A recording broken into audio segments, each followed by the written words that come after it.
Hi, my name is Robert. This video is designed to give you step-by-step detailed instructions on completing the task at hand. Please read the comments in the About section of this video. It has valuable information and updates. My YouTube channel has a disclaimer video that I encourage you to watch. And please like, share, and subscribe. I hope you found what you're looking for. Thank you very much for watching. In this video, I'm going to be timing some NA cams that was installed in a T5 Volvo 2.3 liter engine that is a pre-ignition coil engine. I'm not sure if this mod helps with the ones with ignition coils. It probably does, but it doesn't help those with the variable timing. So your Volvo turbo cars from 94 to 98 that are T5 engines, some people install NA cams in them. Those NA cams are supposed to have larger lobes. I have a video below linked on that. And it's supposed to add about 11 horsepower when properly timed. 11 horsepower is about a 5% gain on your regular T5 cars. I personally believe it's a 5% gain over all of your mods. However, it's just been proven to do the 11 horsepower over the standard setup. So this video will show you how to adjust that timing. Usually everybody says that you need 4% retard on the intake cam. Some say it doesn't really matter on the exhaust cam.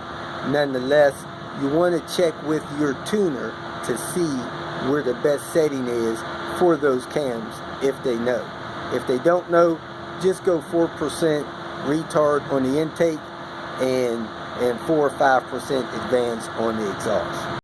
NA cams are cams out of a non-turbo vehicle from 93 through 98. And you only really benefit from having these in the T5 cars that are the 2.3 liter high pressure turbo vehicles. I actually installed a set of these in a T5 car that I was rebuilding the head on. I called it the Raspberry car, and before and after I could tell the difference in timing them. I think it took about a second off of my 0 to 60 mark in the altitude that we're in. So it took away some of the turbo lag and got me from 0 to 60 quicker.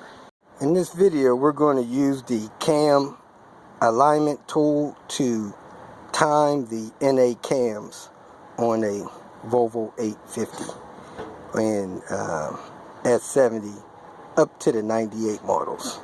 First thing you do is time the motor on the crank. Make sure your crank mark is on down there with your 30 millimeter. Then you get everything off the back of the cams, your rotor and your cam sensor, the plates that go on the back, so that you can get to the slots on the back of the cams. We have the stuff off the back of the cams. The seals are in pretty good shape. They're new. And as you can see, this timing is not aligned. It should be perfectly level with the head when it is aligned. However, he did try to change the timing, advance, retard, that type of thing. So we're going to get these things dead on, and then we're going to adjust the timing. With the belt on and tight, the only way to get that timing right is to take all these bolts loose. So I'm going to break these loose, and because the belt is on, the tension is on it, it should let me break those loose without moving and jumping time a tooth or whatever. Popped all these bolts loose. Next, I need to double check the timing on the crank. Make sure it is dead on. So let me get my phone down there, check the mark on that. I zoomed in. I'm looking at the crank mark. Looks like I'm about a half tooth. I need to go a little bit more. Keep going. I'll tell you when to stop. Keep going. Keep going. Keep going. You're not moving. Alright, keep going a little bit more. Keep going, keep going, keep going, keep going, keep going. A little bit more, stop. Now the crank is right on with the oil pump mark in between the two notches in the sprocket. This is a cam locking tool for the back of the cams on these white blocks. It goes in like this. The exhaust cam, the notch is down a little bit. The intake cam, the notches is up a little bit. So we're going to put this tool on here, bolt it together, and that will time it in time perfect. It comes with that locks them together, and those bolts that go through, that stuff screws in the back of those cams. Usually if you buy the tool, it comes with 2 sets of bolts for long and short, and you stack those things like that if you want to use the extensions on them. So right now where we are, looks like we're going to have to use extensions because we only have 1 short bolt, unless I go and pull out my kit. Okay, I tightened that on. It's 12 millimeter, and as you can tell, it's that far off on the timing. Now since I have those bolts loose on the front, I should be able to turn this down, and it should turn that cam. See how easy that turned? So I want to line that up so that I can put the bolt in this one, the intake cam. It is aligned. Yes, John. However, since this is out of alignment, I'm going to have to remove that bolt there and align it and then put the bolt back in. Okay, so that's a little bit off, which means when I put this on, it's going to be under. It is under, and as you can see, it's got a gap there. So what I'm going to do is put the screw in there to tighten that in there, and then I'm going to squeeze those together, put the screw back in there, and that will make the cams perfectly factory aligned. That's secure in there, so now I'm going to squeeze that together. That will align the cams and put the bolt in there that will hold them aligned. I got that one locked in, that one locked in, the screws on the back tight, they're mated there, that bolt is in and tight, so when you come around to the front, you can see the alignment pitch of those screws. They're going down kind of like the engine is tilted, and that's what they look like. So what you can do now is tighten these screws, and that engine would be perfectly timed. Then you can reset the marks. Now, as you can see here, this intake cam is off a mark. However, these are not timed with the mark. You could make sure that the screws are not at the end of the travel, or you could actually remark those. So if we move this cam over 1 tooth, it would have more leeway to change the timing either direction. Here's also an alignment for timing. I think each one of these marks is 10 degrees. So you don't want to go that far. So let's see if we could use the timing tool and make the timing adjustment without actually taking this belt loose and putting those back centered the way they're supposed to be. It just so happens, because of the tooth that were off, our adjustments will actually work fine. So I'm going to mark these cams that remark the teeth to in time with a piece of whiteout or something. With the tool, you take a bolt out and you put the plate on and you retard the intake cam 4 degrees, which means on the back of the head you turn this until you get 4 notches of timing on that, and then you snug these bolts down. So let me take these bolts out, put this on there, and show you how it's done. Once I have this tool in place, it has very little play, probably less than 1 degree.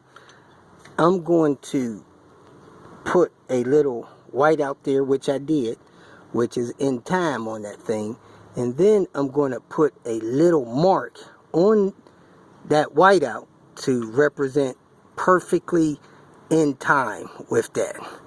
Then I'm going to move that thing, it's 4 degrees retard, and we'll be able to see when it actually gets 4 degree retard. Once you get it 4 degrees retard, you will lock down this bottom bolt, remove these 2 top bolts, pull that plate off, and install those 2 top bolts to lock it back down. So there I have it. I have a little ink mark on the whiteout, and that's perfectly centered. Now I'm going to disconnect the joint and the cam locking tool on the back. I'm going to rotate this towards retard 4 degrees. Okay, I unlocked the cams. Now I'm going to retard that intake cam 4 degrees by turning this clockwise.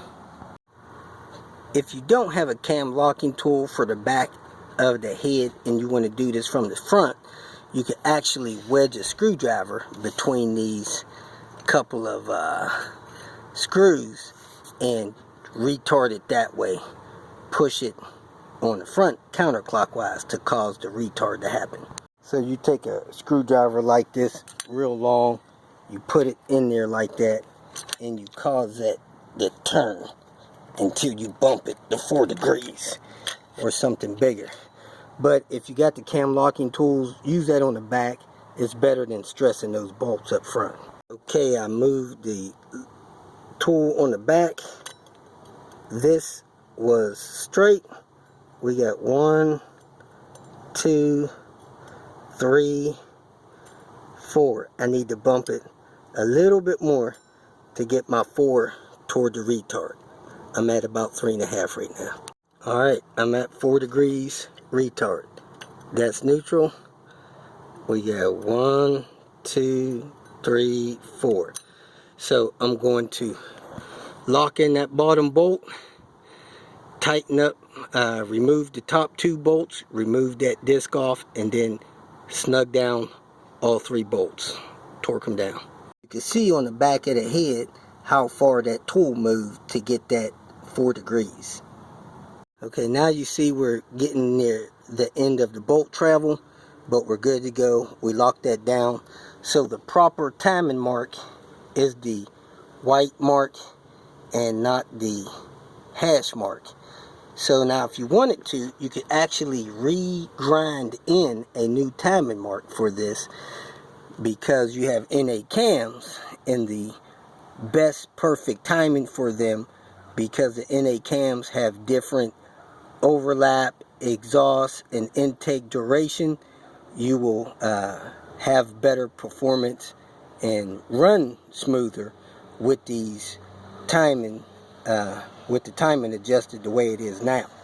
So you can remark these if you want, but if that would have been on, it would have been okay. We didn't feel like taking the tensioner off and going through all of that, messing with the sprockets. Alright, now we're at the exhaust. I'm going to go ahead and make an ink mark on there, and we're going to advance the exhaust cam 5 degrees, which is 1, 2, 3, 1, 2, 3, 4, 5.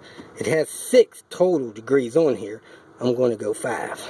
There is the ink mark. Let me go get the bracket out of the way from the intake cam so that I can spin that exhaust cam on the back side of the engine counterclockwise to get my advance motion on the front.